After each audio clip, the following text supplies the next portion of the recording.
ஒரு ஊரில் ஒரு பெரிய ராஜா இருப்பாராம். அவருக்கு 3 மருமக இருப்பாங்களாம், 3 மகனுங்க இருப்பாங்களாம். அப்போ என்ன சொல்லுவாங்களாம், அந்த ராஜாவுக்கு ரொம்பவே லைஃப் போர் அடிக்குது அப்படின்னு சொல்லிட்டு என்ன பண்ணுவாங்களாம், தன்னோட மகன்களை கூப்பிட்டு இது மாதிரி நம்ம நாட்டில் 3 பசங்க இருக்கீங்களே, 3 பசங்களும் 3 கேர்ள்ஸுங்களுமே உங்களை எது ரொம்ப கஷ்டப்படுத்துது அப்படி கேட்பாங்களாம். அப்போ என்ன சொல்லுவாங்களாம், எங்கள் மனைவிகள் எங்கே கிளம்புறதா இருந்தாலும் சீக்கிரமாக கிளம்பவே மாட்டேன்றாங்க, மேக்கப் பண்ண போனால் ரொம்பவே கஷ்டமாக இருக்குது, ஒரு நாள் ஃபுல்லாக எடுத்துக்கிறாங்க அப்படின்னு ஒரு கம்ப்ளைண்ட்டாக சொல்லுவாங்க.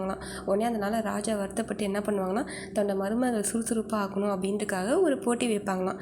என்ன அப்படின்னா 3 ராஜாவும் 3 மகன்களும் அவங்களோட ஒய்ஃபும் என்ன பண்ணணும்னா ஒரு கல்யாணத்துக்கு கிளம்பி போகணுமா, ஒரு ஃபங்க்ஷன் மாதிரி ஒன்று.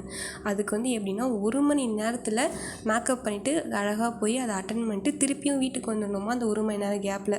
அதுவும் போகிறதுக்கே 3/4 மணி நேரம் ஆகுமா, 1/4 மணி நேரத்தில் மட்டும்தான், அதாவது 15 நிமிஷம் மட்டும்தான் நம்ம மேக்கப் பண்ணிட்டே போனால் தான் அதை அட்டன் பண்ணவே முடியும்.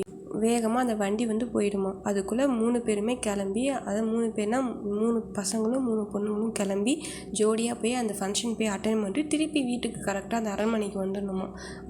யார் ஃபஸ்ட்டு வராங்களோ அவங்களுக்கு தான் இந்த அரண்மனை அப்படின்றவாங்களாம். உடனே அதனால் அந்த 3 பொண்ணுங்களுக்கும் என்ன பண்ணுறேன்னு தெரியாதான் ரொம்பவே கஷ்டப்படுவாங்களாம். ஏன் அப்படின்னா ஒரு ராணி அப்படின்னா எல்லா ட்ரெஸ்ஸுமே கரெக்டாக போட்டுட்டு போகணும். அது மட்டும் இல்லாமல் ஒரு நாள் ஃபுல்லாக செலவாகுமா. எப்படி ஒரு நாளில் கிளம்பி போனாங்க அப்படின்றத சூப்பராக எடுத்துருப்பாங்க.